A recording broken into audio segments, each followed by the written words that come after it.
Yeah, the investigation is still going on. Again, at the beginning of these things, I always want to make sure that it's important to remember that our focus is still on, we have a report of 2 missing individuals. That's where our focus is right now. And so that part of the investigation is ongoing. We will be able to report on our findings overnight at 6 o'clock in the morning over at 635 Woodland at our EOC. At this point, like I said, we have had cadaver dogs on the pile for approximately an hour, and they have not indicated that they have made any hits whatsoever.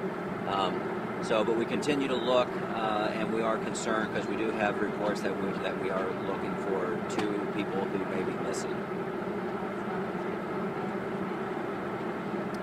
I don't know names, and I believe there's 1 male and 1 female. Do you know if they were employees or patrons? I can't say now because I'm just not sure. Yeah. And any more indication on the cause of this? It's still so early. No, like I said, our focus is now has been since the last time that I talked to you, and until now is trying to see if we can locate any of those 2 people that and how difficult has it been trying to get through all of that? Yeah, it's extremely difficult. I've talked to the rescue crews in there, the rescue chief, and they're actually working on about 3 or 4 foot of debris.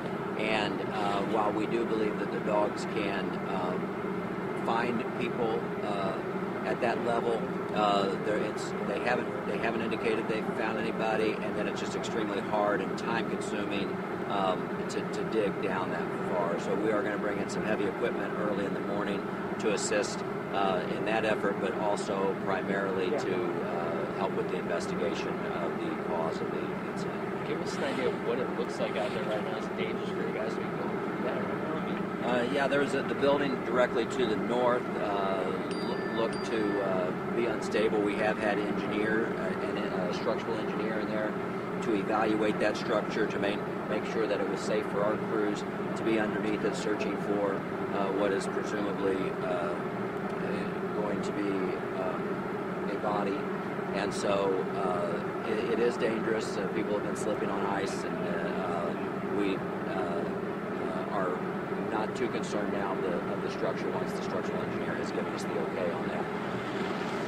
Here's expecting that everyone will be allowed back into their places tomorrow morning, midday maybe? We believe that we're letting people back into those places now. Like if there's anybody that is unable to stay in their place, then we have set up with Red Cross. There are some shelter. The hotel has offered places to stay for those people who don't have a place to stay. Excuse me.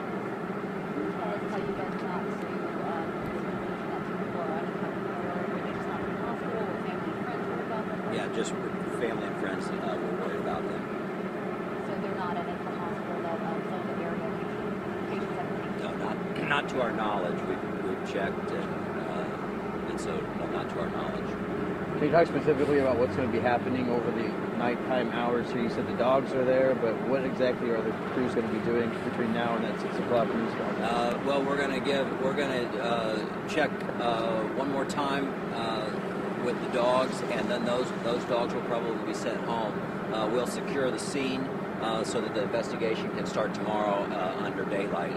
It'll be a lot safer and a lot easier to do under daylight. So there won't be any active searching overnight? No.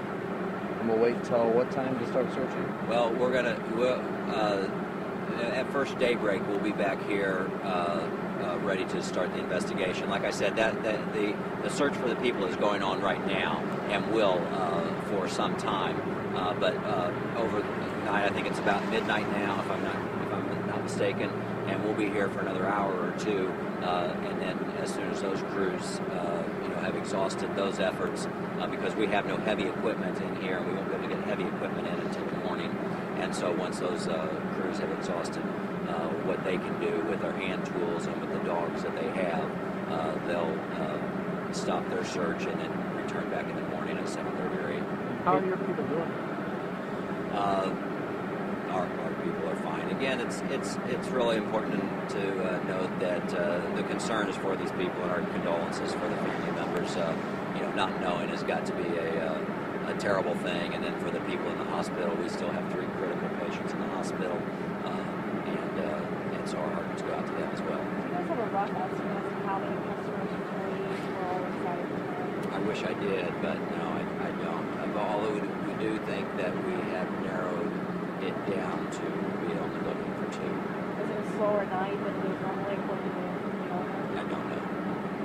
Speak to your response force real quick. This is something you guys train for all the time. Having such a central, popular location. Was it like that in Cherokee?